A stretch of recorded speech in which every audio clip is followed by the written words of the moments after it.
kita bikin isi kelasnya, ya kira-kira begitu. Kalau kelas nggak ada isinya itu juga nggak ada gunanya ya. Jadi kita akan coba buat kelasnya, buat isi kelasnya. Tapi sebelumnya saya mohon izin dulu untuk di unmute dulu, di mute dulu semua mode sini. Yang dibuka apa Mas? Ini kan yang profil fasilitator belum ada isinya ya? Profil fasilitator silakan diisi Bu. Apa Tadi isinya? sudah diarahkan.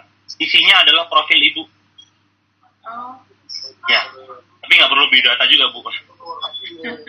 Cukup ini aja, cukup deskripsi singkat aja gitu ya. Cukup mungkin 2-3 kalimat gitu.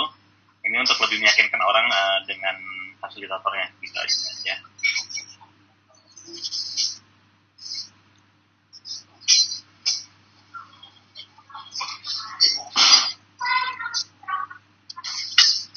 Oke, sekarang kita akan coba masuk ke aktivitas. Jadi kalau sudah selesai Bapak Ibu, silakan masuk ke bagian aktivitas.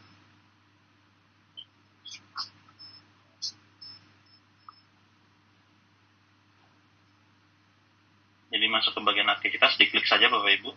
Nah, kemudian akan muncul seperti ini.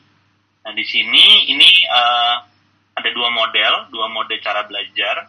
Yang pertama adalah linear, yang kedua adalah freeform. Saya jelaskan sedikit, kalau yang linear itu kira-kira seperti ini Bapak Ibu, sebentar ya.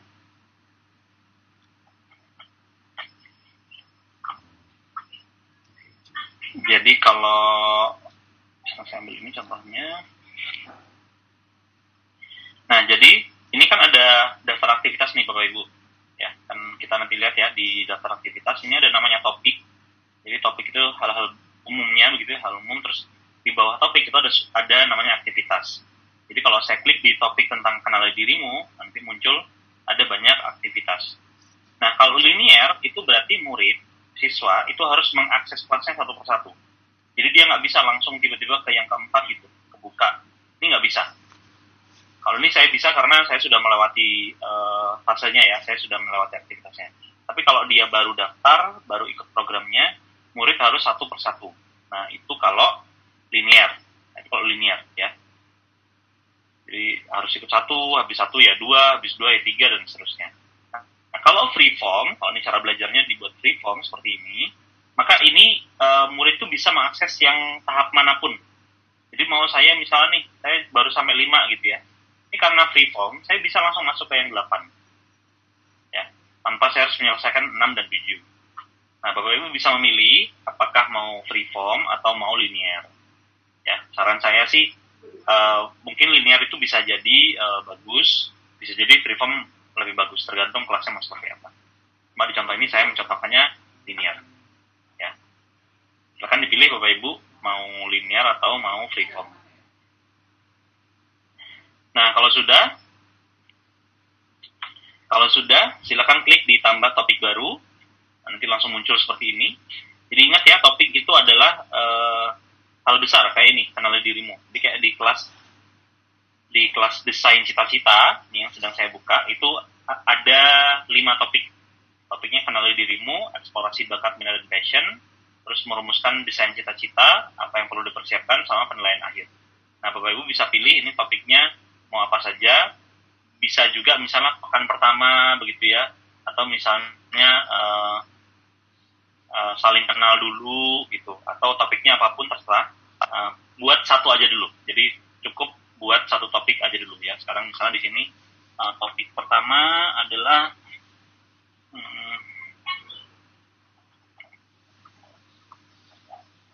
misalnya ini ya. Topik pertamanya sebentar, ini saya sudah buat.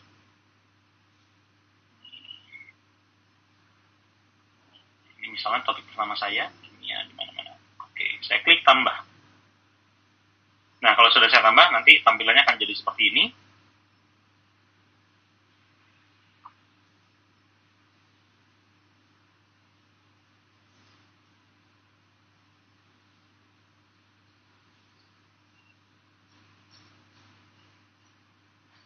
Mungkin untuk yang tadi ada tulisan gagal program, bisa dituliskan nama programnya, nanti saya bantu cek.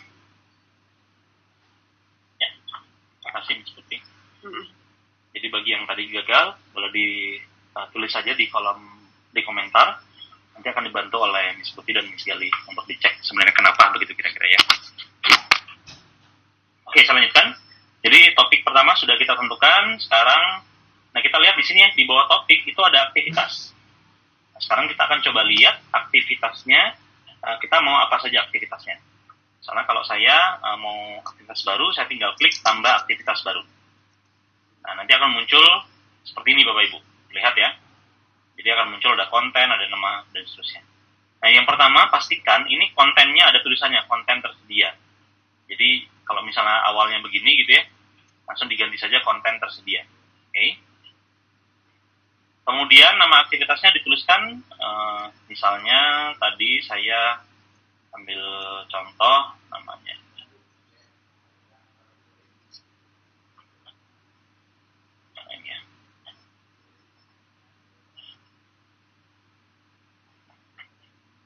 Ini ya, ini contohnya. Judulnya memang agak provokatif ya. Kemudian, bukan provokatif sih, memang sebaiknya nggak belajar. Oke, kemudian yang kedua nih jenis aktivitas. Ini ada banyak sekali Bapak Ibu, ada sekitar 20-an jenis aktivitas yang kami usulkan. Mulai dari menonton video, diskusi dengan guru, ada riset, praktik, wawancara, menulis jurnal, ada banyak sekali. Nah, Bapak Ibu bisa pilih salah satu di antara jenis aktivitas ini. Jadi kayak contohnya misalnya untuk yang di awal, saya ingin aktivitasnya tuh nonton video dulu deh, nonton video pemaparan. Kita perlu pahami Bapak Ibu, kalau belajar itu mau ditransformasi digital, sebenarnya tidak selalu harus dengan video. Ya, kalau kebanyakan kita kan, namanya belajar digital harus pakai video, enggak juga. Soalnya dengan kayak kita punya ruang diskusi sama murid menggunakan WA misalnya, itu juga bagian dari proses belajar. Atau misalnya kita punya project yang kemudian kolaborasi sama murid, antar murid kolaborasi menggunakan teknologi, misalnya menggunakan Sisal atau menggunakan Padlet, itu juga bagian dari integrasi digital. Jadi sekali lagi kembali ke sini, aktivitasnya ini bisa sangat beragam. Bapak Ibu silakan pilih. Kalau merasa tidak dipenuhi, maksudnya ada, saya tuh pengennya study tour gitu misalnya Pak, tapi nggak ada pilihan study tour, nah berarti tinggal pilih lainnya aja, ya. Tapi harusnya ada study tour, ya. Studi kasus adanya, nggak ada study tour, ya. Kalau dipilih, saya misalnya untuk di sini ya, contohnya menonton video pemaparan dulu. Oke, gimana? Udah kebayang belum? Mau aktivitasnya tuh mau apa gitu Bapak Ibu? Saya pengen denger dong. Ada yang udah kebayang nggak aktivitasnya mau ngapain?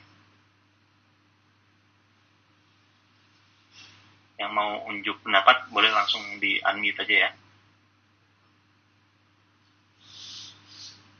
Bu Aisyah Sanas mungkin udah kebayang Bu idenya mau ngapain?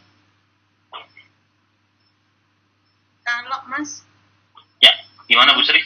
Kalau misalnya itu kita mau nonton video, kemudian nanti diskusi, setelah itu terus praktik, gitu. Gimana cara ngisinya, milihnya di situ kan kayaknya cuma satu ya? Betul. Jadi satu aktivitas itu satu jenis tipe aktivitas Bu. Jadi kalau misalnya mau 3 tadi berarti itu 3 aktivitas sudah Bu. Jadi nonton dulu, setelah nonton kayak nanti berarti munculnya di sini tuh gini Bu. Ini nonton dulu yang pertama, terus yang kedua diskusi, yang ketiga praktik gitu. Itu Bu ya. Jadi nanti itu Ibu udah punya 3 aktivitas tuh berarti. Berarti yang pertama sekarang nonton dulu gitu Bu ya. Nah. Oke, baik Bu Sri, sudah bagus sekali tuh idenya Bu. Oke, baik. Kalau sudah, sekarang ya, jadi kalau misalnya sudah, Bapak Ibu, silakan tipe kontennya, nih tipe konten diganti. Karena tadi nonton video, berarti tipe kontennya adalah ada 2 kemungkinan, ya. Bisa video, bisa YouTube. Jadi kalau video di sini tipe kontennya berarti Bapak Ibu mengunggah sendiri. Kalau YouTube berarti itu Bapak Ibu ngambil konten dari YouTube, ya. Saya misalnya kalau untuk video nih ya, saya unggah sendiri, misalnya saya klik video, kemudian ini di tujuan pembelajaran. Ini contohnya, misalnya saya udah punya videonya begitu ya, saya tinggal unggah begitu nanti. Kemudian tujuan pembelajaran ini bisa dipilih berdasarkan yang sudah di-input tadi. Soalnya tadi saya pengen input, saya misalnya tujuan tadi kan di awal itu ya, misalnya tujuannya ini lah. contoh aja ya. Jadi tujuan belajarnya saya pilih, boleh 1, boleh 2, tergantung sesuainya mana. Kemudian ada bobot assessment. Jadi nanti Bapak Ibu setiap aktivitas itu bisa kita nilai.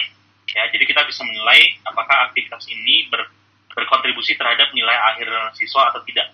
Jadi, setiap aktivitas nanti bisa kita kasih bobotnya. Apakah bobotnya 0%, atau misalnya aktivitasnya, misalnya praktik gitu ya. Karena praktik itu kan porsinya cukup besar terhadap penilaian. Nah, Bapak Ibu bisa buat, berarti aktivitas yang praktik ini bobotnya 10% misalnya. Itu juga bisa. Nah, saya contohkan di sini karena kayak cuma nonton, nggak terlalu nggak terlalu saya nilai, ya udahlah 0 aja gitu. Karena nonton itu bukan indikator murid paham, gitu ya kalau menurut saya. Kemudian di sini ada durasi. Ini durasi tolong dimasukkan kira-kira nonton itu atau aktivitas tadi itu membutuhkan waktu berapa menit. Contohnya aja misalnya saya kira-kira 10 menit. Oke, ini bagian tanggal mulai, tanggal selesai, tanggal review ini dikosongkan saja.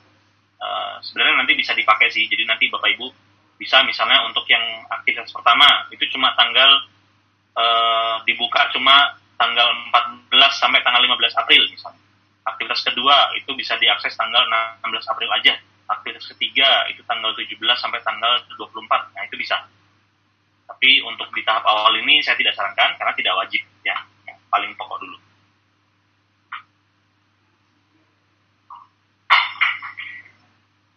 Oke. Nah, kalau sudah, ini kan sudah ada aktivitasnya, sekarang kita memasukkan kontennya ya. Caranya adalah klik tombol konten di sini, nanti akan muncul. Ini akan muncul isian seperti ini. Tampilan yang ada di laptop atau komputer Bapak Ibu bisa jadi beda dengan saya. Karena setiap tipe konten yang dipilih akan memberikan form isian yang berbeda. Contoh nih ya, ini video. Ini cuma ada 3 pilihan begini ya. Terus ini ada upload begitu ya. Ini saya ganti misalnya jadi YouTube. Ini udah beda lagi, bukan upload tapi URL. Kalau misalnya saya ganti lagi nih Bapak Ibu, misalnya PDF, beda lagi itu, ini browse, upload lagi ya. Kalau saya ganti lagi misalnya jadi quiz, nah ini akan sangat berbeda tuh.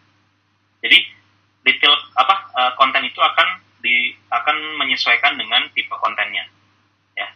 Kalau misalnya saya ambil contoh, kalau tadi video kan tinggal diupload ya. Kalau misalnya nih saya ambil contohnya YouTube misalnya ya, saya klik YouTube, nah kemudian saya lihat di konten, nah jadi seperti ini. Sekarang saya akan demonstrasikan bagaimana caranya mengambil video dari YouTube. Nah, ini perlu saya tekankan Bapak Ibu, berhubung YouTube ini kan banyak sekali konten ya sebetulnya ya. Cuma kita perlu hati-hati, ada namanya hak cipta. Jadi sangat kami sarankan untuk tidak mengambil sembarang video. Kami hanya menyarankan Bapak Ibu menggunakan video yang dibuat oleh mitra kami. Jadi kami sudah bermitra, Bapak Ibu sudah berkolaborasi dengan beberapa konten kreator, dengan beberapa lembaga untuk menggunakan konten-konten yang sudah mereka buat. Nah, beberapa di antaranya itu adalah Kok Bisa, kemudian ada Narasi TV, kemudian ada Science Pop, kemudian ada Impact History, ada Ini Budi, ya, ada banyak. Saya akan contohkan, kita ambil dari Kok Bisa ya. Jadi masuk YouTube nih Bapak Ibu, masuk YouTube, ada menu search, tinggal diklik, kemudian ketik saja Kok Bisa. Nah, Kok Bisa, di sini ada channelnya, bisa diklik channelnya, kemudian bisa lihat nih, ini banyak ya videonya ya. Klik di bagian video, di tab video, diklik begitu. Nah, ini keluar nih semua videonya. Tuh. Ya. Kalau bingung, nyari satu-satu, pakai fitur search. Tinggal diklik di tombol Suryakanta ini, diklik, kemudian search. Kalau saya mencari item. Nah, ini benar. Nah, misalnya ini ya, saya nemu ada video yang menarik buat saya nih. Apakah MSG benar berbahaya bagi kesehatan kita? Ini saya pengen video ini tampil di aktivitas saya. Saya tinggal klik. Nah, kemudian saya tinggal ambil linknya. Jadi dilihat ke bagian link di sini, diklik kanan, kemudian di copy, ya. Nah, kembali lagi sekarang ke dashboard kita, kemudian di bagian URL, diklik kanan, kemudian kita paste atau kita tempel. Ya. Nah, sudah, terus itu masukkan deskripsinya. Silakan tonton video itu sebelum kita berdiskusi di aktivitas berikutnya. Misalnya gitu, contohnya ya.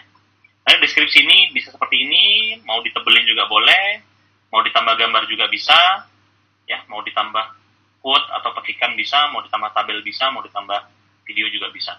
Ya, atau mau dibuat pointers juga bisa, sama seperti ini. Bas, ya. Nah, kalau sudah, tinggal klik buat aktivitas baru. Klik. Nah, maka akan selesai satu aktivitas, ya. Sudah selesai nih, satu aktivitas.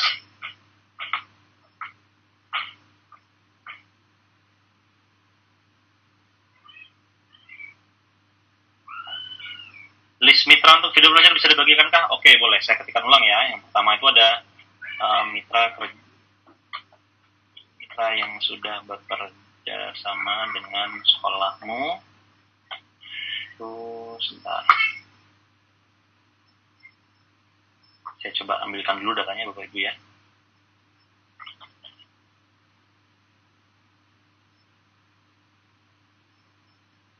Nah, ini ada, kita punya bermitra dengan 10. Ada 10 partner.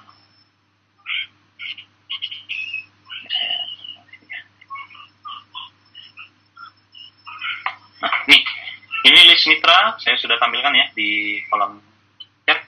Ada kok bisa, ada ini Budi, ada rumah belajar Kemdikbud, ada Sciencepop, Inspect History, WWF, tapi WWF ini terbatas cuma di modul-modul yang mereka punya aja. Ada Eksakta Edukado, ada GS Channel, Narasi TV, TV Edu Channel.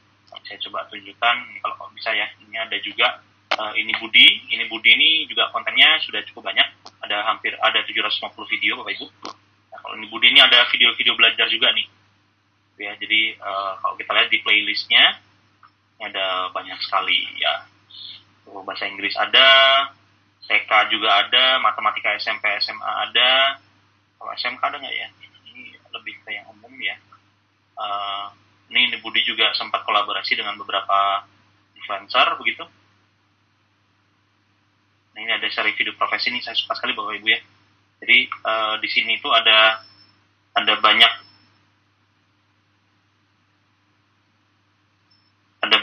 video nih profesinya jurnalis. Nah, ini ada yang sutradara nih bareng sama Bang Riri, ada yang penyiar, macam-macam deh. Ini kayaknya kalau Bapak Ibu nonton juga seru kayaknya ya. Ini ada banyak profesi, mungkin apalagi anak-anak yang SMK kan. Ini mungkin jurusan komunikasi ya, mungkin kalau SMK itu setahu saya ada jurusan komunikasi ya, mungkin bisa ditampilkan video-video seperti ini juga ya. Oke, silahkan nanti boleh explore masing-masing, bisa explore masing-masing mau videonya seperti apa. Nah, sekarang saya contohkan untuk yang kedua, kita coba tambah aktivitas baru lagi, klik di detail ya. Kemudian misalnya ini contoh aktivitas kedua.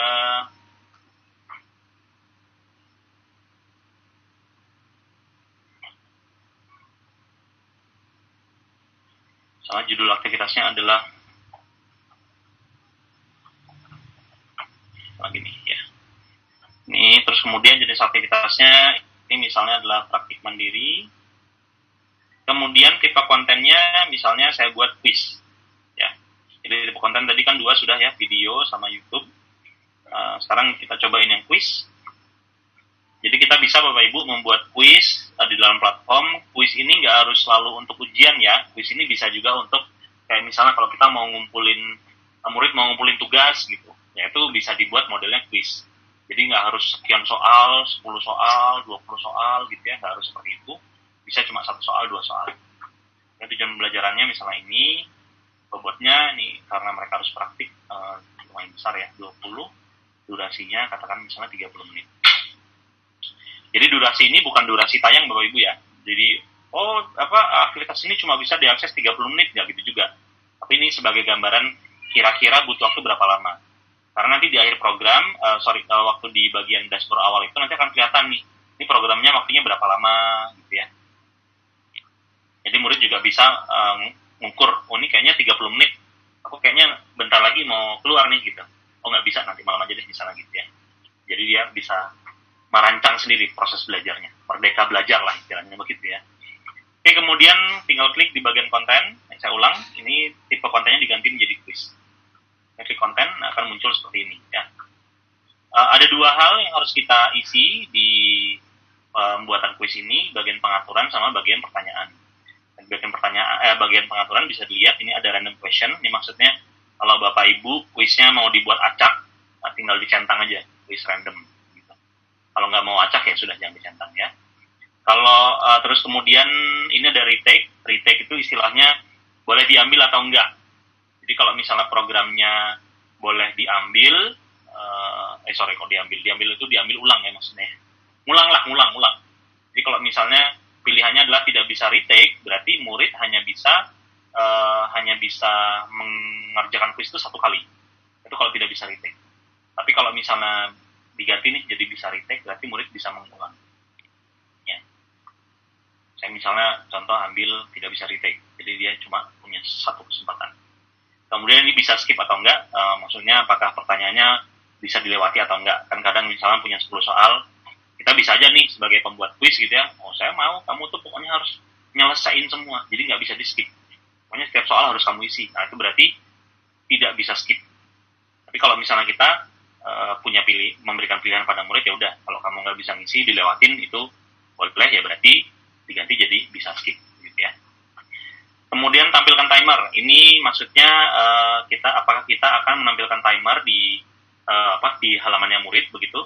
Timer itu nanti ketika murid mau mulai quiz gitu ya, nanti bisa muncul tuh timernya tuh. Ini berapa menit gitu ya. Jadi dia bisa tahu saya mengerjakan itu berapa lama. Skor, ya ini kalau misalnya ditampilkan berarti di akhir murid bisa melihat skornya. Kalau enggak ya juga bisa gitu ya, skornya diumumkan juga boleh. Sama ini ada timer menit. Ini bedanya adalah kalau di sini itu pilihan untuk memunculkan, kalau di sini pilihan untuk memberi batasan waktu. Jadi kalau misalnya Bapak Ibu kuisnya gitu ya, nah ini pokoknya 30 menit harus selesai. Ya udah, isi di sini 30 menit. Nanti begitu 30 menit muridnya belum selesai, dia langsung kesimpan otomatis. Jadi tiba-tiba langsung, kuisnya selesai, kamu tidak bisa lanjut. Makanya kerjainnya lebih cepat gitu ya. Itu kalau mau dikasih batasan waktu. Kalau enggak juga apa-apa gitu ya, bebas.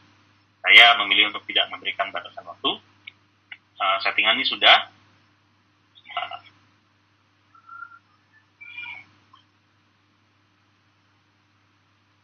Oke. Ya. Nanti kemudian setelah pengaturan selesai, kita ke bagian pertanyaan. Oke. Di bagian pertanyaan ini tinggal diklik saja add pertanyaan, tambahkan pertanyaan gitu ya. Nanti muncul seperti ini. Nanti kita akan mengedit untuk setiap nomor atau setiap soal. Jadi soal nomor 1, tipe pertanyaannya mau apa? Saya jelaskan sedikit ya. Ini tipe pertanyaan tuh kita ada 6 jenis. Single choice itu pilihan tunggal. Jadi jawaban benarnya cuma satu. Ini bisa dilihat ya. Jawaban benarnya cuma satu. Oke.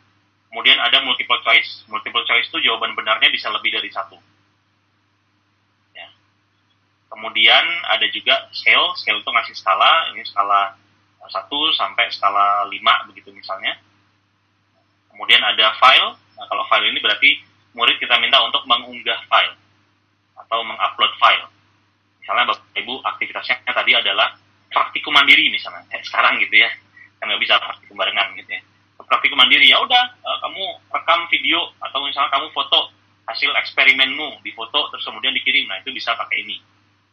Ya, kemudian ada esai. Kalau esai itu berarti murid disuruh menjabarkan tulisan dalam jumlah tertentu, atau juga esai dan file. Jadi bisa ada filenya, juga ada deskripsinya. Ya. Saya coba sedikit contohkan. Kalau single choice misalnya ini pertanyaan, ini jawaban A, B, C, D, E misalnya gitu. Terus menurut saya jawaban yang benar itu B. Nah kemudian Anda juga bisa menambahkan pembahasan. Jadi pembahasan ini akan dimunculkan begitu murid selesai mengerjakan kuis. Jadi di akhir kuis itu nanti murid bisa melihat apakah jawabannya benar atau jawabannya salah. Dan di bagian bawahnya itu akan muncul pembahasan. Sehingga kalaupun murid menjawab benar, murid tahu kenapa dia jawabannya benar. Kalaupun dia jawab salah, dia juga tahu salahnya di mana, gitu ya. Dan ini semua prosesnya otomatis Bapak Ibu. Jadi Bapak Ibu nggak perlu meriksa lagi satu persatu. Bahkan kalau kayak setahu saya kalau di Google Form begitu ya, itu memang bisa ada pilihan sih, langsung ada muncul juga mirip-mirip kayak ini juga. Nanti jawaban yang benar apa, ada feedbacknya begitu kira-kira ya. Nah kemudian Bapak Ibu juga bisa menambahkan gambar di soalnya. Caranya adalah nanti di nomor 1 ini ada text editor, ini bisa dicentang. Centang, nanti maka akan berubah seperti ini.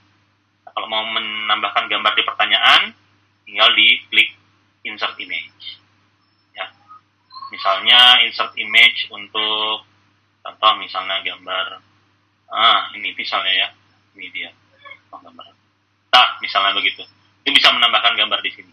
Pilihannya pun juga bisa dikasih gambar. Kalau Bapak Ibu mau memberikan gambar di pilihan gitu, itu juga boleh gitu ya. Misalnya ini gitu ya. Nah, contoh saja.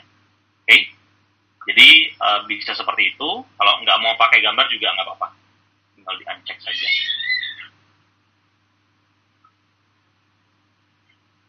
Oke. Nah, kemudian di sebelahnya ini ada poin. Poin ini nanti berlaku untuk setiap nomor ya. Jadi misalnya nomor 1 ini saya mau ngasih 10 poin gitu. Ya tinggal ditulis saja 10 begitu ya. Nah, kalau sudah tinggal tambahin pertanyaan lagi. Kemudian lakukan hal yang sama. Settingannya sama semua, cuman nanti bisa diganti nih. Kalau pertanyaan 1 mau single choice, yang 2 multiple choice itu juga bisa. Terus kemudian ada hal penting yang perlu saya sampaikan. Bapak Ibu, ini itu harus diisi semuanya.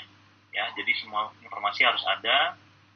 Begitu. Terus kemudian poinnya, jadi total poin dari setiap nomor, dari seluruh nomor itu harus 100. Nggak boleh lebih, nggak boleh kurang. Ini sama saya contoh misalnya kasih soal nomor 1 10, soal nomor 2 10. Begitu saya submit, nggak boleh, nggak bisa. Skor kurang. Skor kurang dari 100 poin, skor saat ini 20. Nah, jadi saya harus mengubah. Kalau ini saya buat 20, yang ini berarti saya buat 80. Itu ya. Ini tergantung jumlah soalnya. Kalau soalnya 100 ya, beda lagi nanti pengaturan poinnya ya. Kayaknya nggak ada ya. Yang mau bikin soal 100 juga yang bikin. Oke, jadi kalau sudah selesai, langsung saja diklik buat aktivitas baru. Dan voilà, selesai. Kuisnya sudah ditambahkan. Nanti materi dalam bentuk PPT-nya bisa dibagi. Bisa Bu, nanti dikasih tutorialnya ya. Masuk ke pengaturan. Pengaturan ini maksudnya gimana ya Bu Sri? Bu Sri. Itu Kak ada muncul. Bu Sri gimana Bu Sri? Maksudnya pengaturan gimana Bu? Yang mau ke kuis tadi loh Mas. Oh oke. Ini Bu caranya Bu. Jadi kayak tadi nih, kita tambahin baru misalnya. Ini diganti kuis. Terus klik konten Bu. Nah begini. Ini udah pengaturan. Jadi ada tombolnya di sini Bu. Kan tadi tombolnya pertanyaan tuh. Nah, ini diganti tombolnya jadi pengaturan. Dari konten ya? Ya, dari konten. Jadi bagian konten diklik, kemudian nanti dilihat ada pengaturan, ada pertanyaan. Oke. Ya, sip. Oke, Bu. Ada lagi?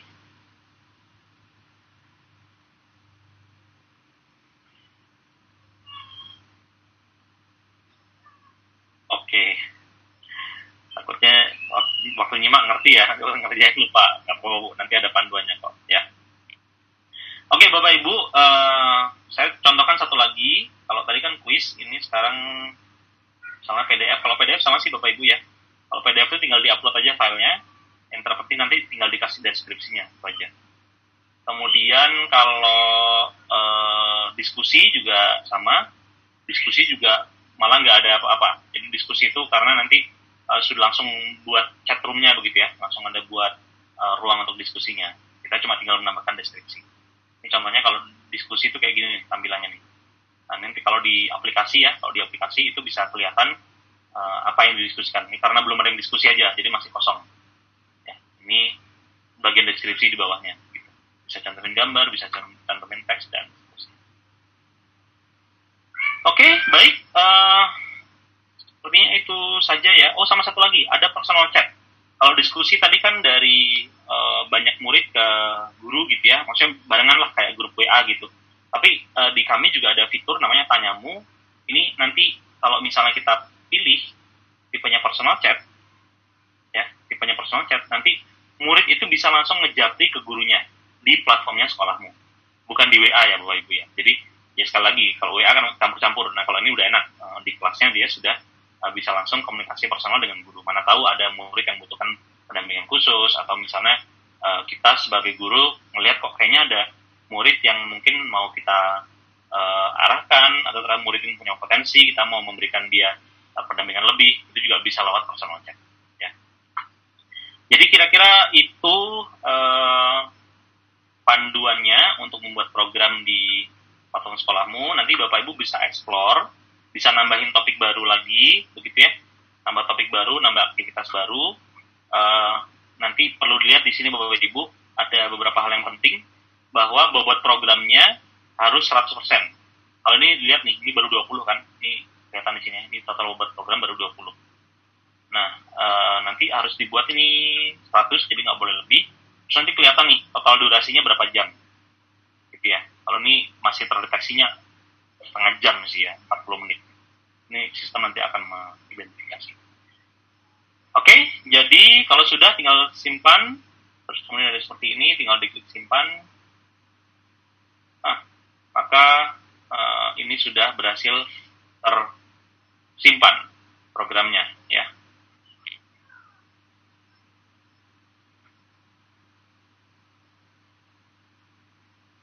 Oke, simpan.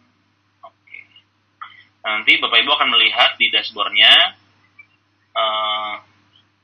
Nah, seperti ini ya. Ini programnya sudah ada. Nanti kalau mau diedit, Bapak Ibu tinggal diklik di bagian sini. Ini gunanya untuk mengedit. Ya. Kemudian bagian sini ini nanti untuk melihat nilai murid. Cuma untuk melihat nilai murid ini nggak akan kita bahas sekarang, karena kita masih ada kelas-kelas yang berikutnya. Nantinya programnya akan disampaikan lewat grup ya. Lewat grup nanti akan kita informasikan. Nah, kemudian Bapak Ibu yang mau melihat tutorialnya atau siaran ulangnya tadi, ini saya kirimkan linknya di sini ya Bapak Ibu ya. Jadi ini sudah ada nanti di sini. Ini ada tutorialnya tahap demi tahapnya. Kalau mau di post juga bisa kayak gini, buat program baru yang tadi. Terus yang mendapatkan aktivitas ada di poin nomor 5. Gitu. Saya rasa itu dulu untuk pertemuan sore hari ini. Bagi Bapak Ibu yang membutuhkan pendampingan personal, sangat dipersilahkan untuk bisa langsung kontak ke saya ya, kalau misalnya memang membutuhkan. Nomor saya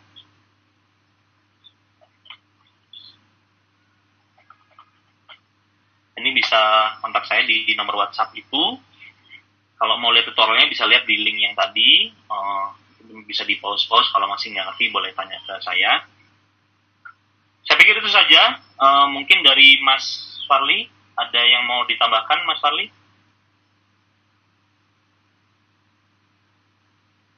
Halo Mas Farli. Halo. Oh, kayaknya. Sepertinya Mas Fari lagi ada kendala laptopnya. Baik. Oke, nggak apa-apa. Jadi kita tutup aja kali ya. Kayaknya tadi. Ya, oke. Ya. Baik, Bapak Ibu. Terima kasih banyak sudah mengikuti pelatihan singkat ini. Kami berharap semoga pelatihan yang kami berikan ini bisa membantu Bapak Ibu untuk membuat program pembelajaran jarak jauh yang lebih bermakna untuk murid-muridnya. Sampai ketemu lagi di ruang diskusi lainnya. Terima kasih. Wassalamualaikum warahmatullahi wabarakatuh.